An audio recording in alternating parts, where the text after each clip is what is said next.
Chapter 1. The Author and the Actress. Paris, 1866. Mon Dieu! That actress really just bared herself on one of the grandest stages in Paris. Alexandre Dumas had always loved the theater.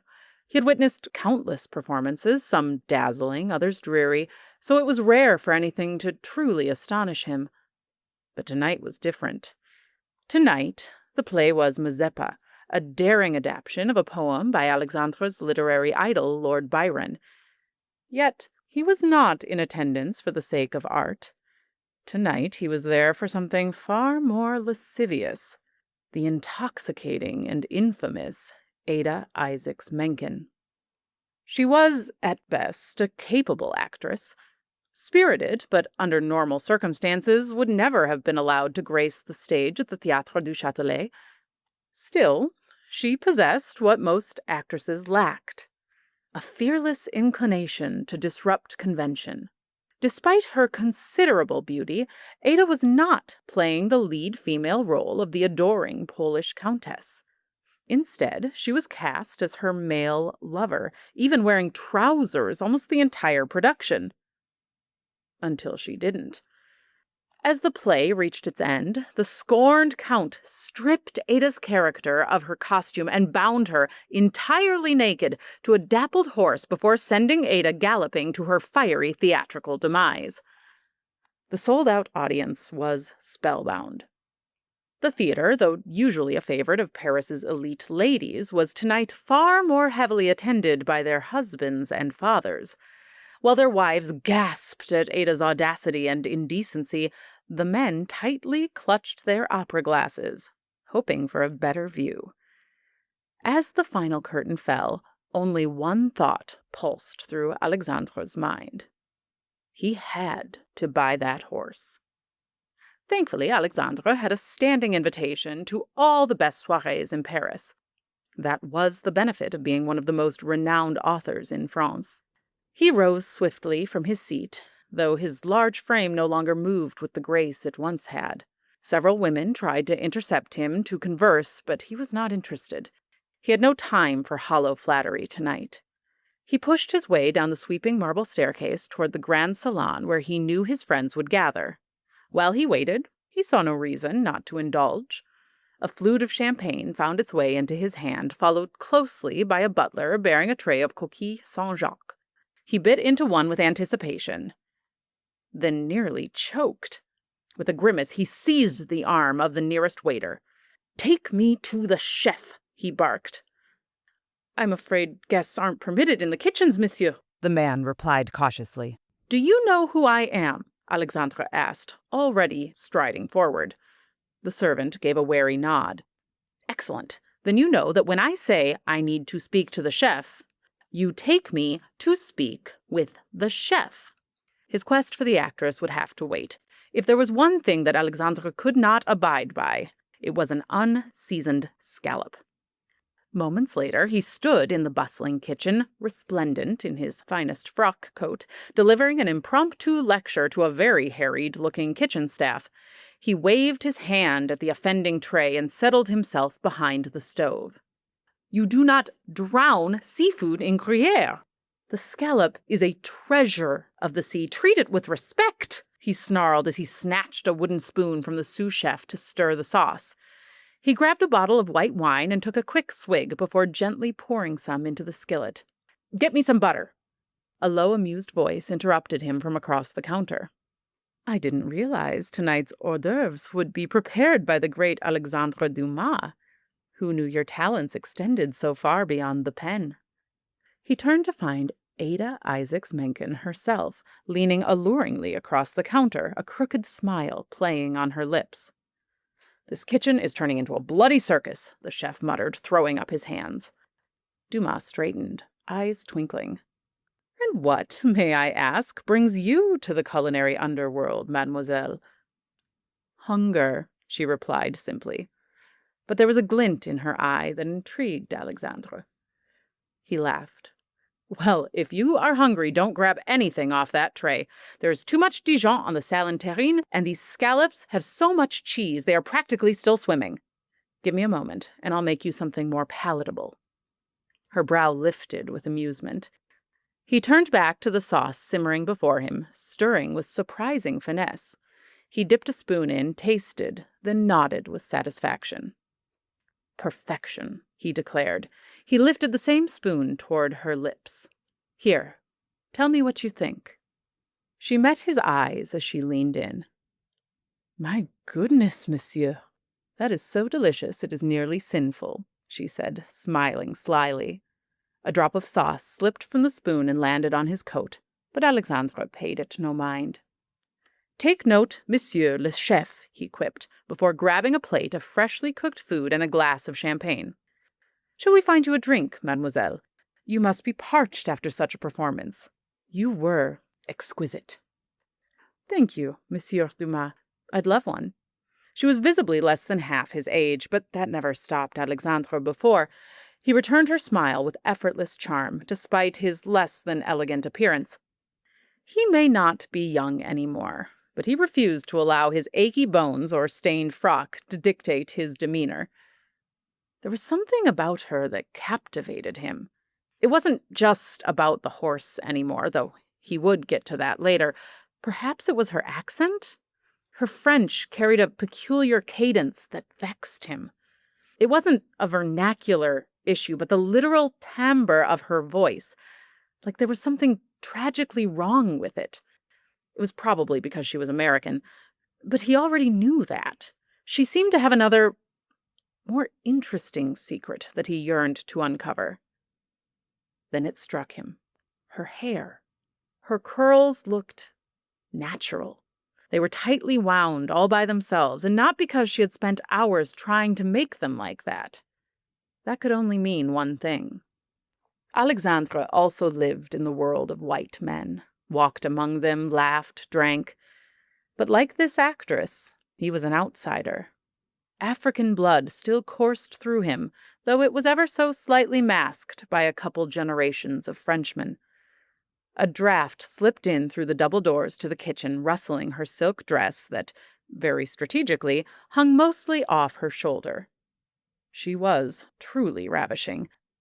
"Do you always steal away to the kitchens after curtain call?" Alexandre asked. "There are dozens of people outside hoping for your company." "I don't like to eat before performances, but, if I'm being honest, a bit of chance and perhaps a touch of rogue devilry may better describe what led me here to you this evening," she replied mischievously. "Rogue devilry?" he grinned. "Intriguing." Her eyes sparkled. Despite her peculiar accent, she wielded words like a seasoned seductress. "I had hoped to find you in the ballroom," Alexandre said, a roguish flicker in his eyes. "I wanted to inquire about purchasing your Arabian. I've never encountered a horse with such remarkable fortune." "I regret to inform you she is not for sale," Ada replied smoothly. "The horse is female?" he exclaimed. "Oh, now I must have her." She smiled, then spoke more seriously. "I must confess, Monsieur Dumas, I had ulterior motives in seeking your company tonight." She coughed gently into her hand, then composed herself, her expression shifting to something nearer to sincerity. Interesting. He hadn't expected their encounter to be mutually sought. Such a combination was rare, practically Parnassian in its poetry. "And what might those motives be, mademoiselle?" Alexandre asked, his curiosity piqued. Leaning against the countertop, the actress regarded him thoughtfully, while the kitchen staff moved about stiffly, pretending not to eavesdrop. "I wish to draw upon your illustrious prestige, Monsieur Dumas," she said at last. "I desire very deeply to be recognized for my talent as an actress. I want to play the great theaters, performing Shakespeare and the works of yourself and your friend, Monsieur Hugo. I don't want my fame tied solely to my nakedness." "Ah, but your nakedness is something to behold," Alexandre smiled. "I am well aware," she replied, batting her eyelashes with trained perfection that could melt the most celibate man in Paris to her will. "How do you think I have made it this far?" She paused, staring longingly at something lost in the corners of her mind. And yet, I believe, no, I am certain that I am meant for more. Would you care for a walk? He offered. I think we may have reached the limits of this kitchen's patience. It would be my pleasure, sir, she said. Do you mind taking the back door? I have little interest in entertaining anyone other than you tonight. That sounds like a proposition I'd be a fool to refuse, he replied. Perhaps he was about to be as lucky as that horse. He grabbed a couple bottles of champagne from the counter and a pair of cups. For our walk, he said with a smirk. The man's a genius, she replied flirtatiously. Though I suppose we already knew that. Your reputation precedes you. Alexandre tipped his hat with a wink. They slipped out the back door of the Théâtre du Châtelet and strolled until they found a bench overlooking the river. Alexandre sat down gratefully. His feet ached, but Ada circled behind and leaned over the backrest of the bench, adjusting her head gracefully on her hands and ensuring her chest was right at Alexandre's eye level. She gazed at the water contemplatively. Is that Notre Dame? She asked. She was almost beckoning him to get back up and stand behind her. It would have been quite the romantic tableau, like something he would write about in one of his novels. A beautiful woman on the banks of the Seine at nightfall with her lover behind her. He would hold her gently as they talk about Parisian architecture while he runs his hands over her perfect figure. It would be like living art, and the prospect was extremely tempting. But his body was disagreeing with him at the moment, so instead he stayed seated. It is, he said simply. I thought so, she replied wistfully. It seems like the sort of church where love stories happen. Alexandre liked where this was going. A pas de deux of their own seemed increasingly likely. He adjusted his weight, trying to sit with a bit more presence. His body groaned in protest. Fame, thankfully, often helped his paramours overlook his more unsightly qualities, which seemed to become more prominent each passing year. Nonetheless, he always figured it was best to address his shortcomings when they appeared rather than pretending they weren't there. He had noticed that if he didn't, the women usually started overacting and pretending they didn't see them. However, most of his lovers were not particularly talented actresses. Perhaps this one would be different, as acting was her craft, unlike the seamstress from last weekend, but best not to push his luck. I must apologize, mon amour, he said with a chuckle. Age has a way of making my body speak louder than my voice at times. The actress laughed lightly, her eyes sparkling with amusement. No need for apologies, Monsieur Dumas. It is not every night I find myself in the company of such a distinguished author. It is a wonder to me, a man such as yourself. Why have you never married? Alexandre smirked, running a hand through his tousled hair. His curls were no longer as apparent as they were in his youth, and the color was now a dark gray, only peppered with the black from his younger years. He never really cared to tame his mane much. The slightly crazed look just added to his social intrigue, particularly among the more artistically inclined members of the Parisian elite. It had a rugged mystique that never seemed to hinder his book sales. Marriage, Alexandre muttered. I have learned many things in life, foremost being that women inspire us to great things and prevent us from achieving them. Ada smirked. Perhaps you've only met women with limited ambition. Alexandre hummed thoughtfully. She cleared her throat, then continued, her voice lowering. I recognize this is forward, but I believe that associating myself with a man of your reputation could open theatrical roles for me in Europe. Perhaps we could help each other? You let me into your circles, and I let you into, well, me. Alexandre chuckled at her candor. He was accustomed to people seeking his favor, but few were so forthright. He knew perhaps he should be offended, but he wasn't. Her tenacity was refreshing. She was correct about his influence, Beyond his own celebrity, Alexandre was deeply connected with many influential Parisians. Once, he had even been intimately acquainted with the king himself, though Louis Philippe had passed away over a decade ago. The old king had known his father from the days of the Revolution. But today, France was a land of lovers rather than soldiers. He studied her quietly. "You wouldn't be the first to seek my bed for personal gain, mademoiselle. But I must warn you, I am not a man who opens doors frivolously. I only patronize those I believe in, and I am not a theater producer.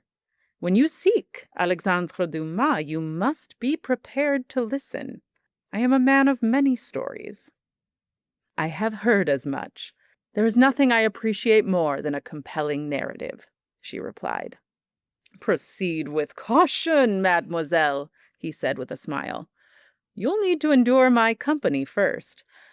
I feel compelled to advise you. I have been told that I could talk a man to death if given the opportunity. Then I shall consider myself fortunate to be in the presence of such a master orator. Tell me, Monsieur Dumas, of your books and your extraordinary Parisian life." It never took much probing to coax a story from Alexandre. With a happy grin, he began to regale Ada with tales of swashbuckling adventures and romantic intrigues. His words painted her a vivid picture of a bygone era. Some of it was history, and some of it came straight out of his novels and the depths of his imagination. There were musketeers, men in iron masks, and imprisoned counts seeking revenge. The stories were fantastical, and yet, with each passing word, he could see that Ada was realizing the intricate and subtle truth. His most famous characters were hardly the fiction they masqueraded as. He squinted slightly as he studied her expressions.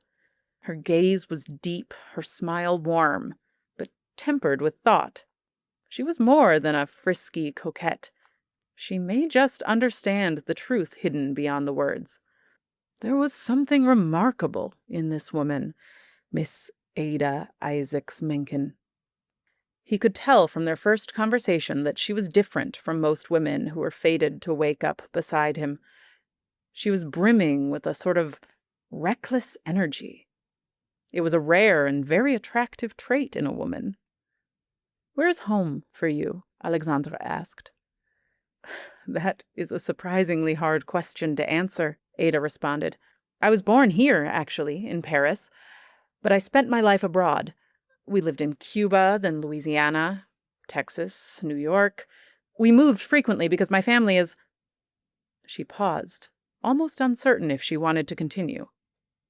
"Your family is what?" he pressed. "Jewish." "Were you afraid I wouldn't approve? This is Paris. The Jewish people were emancipated here during the Revolution." "Emancipation hardly means that we live without judgment. But no, fear doesn't suit me. I lived through a civil war. I've had rotten fruit thrown at me on stage and in the street. I've had vile verses written about my body, circulated like carnival posters from New York to Texas. However, I did wonder if telling you the truth would be disadvantageous to my aspirations this evening." "I am not a zealot," Alexandre said offhandedly. "You've been through quite the journey. It is no wonder you have no place to call home." "I prefer a more bohemian existence," she said, smiling faintly. "And where is home for you, monsieur? I should like to see it later." Alexandre's expression softened.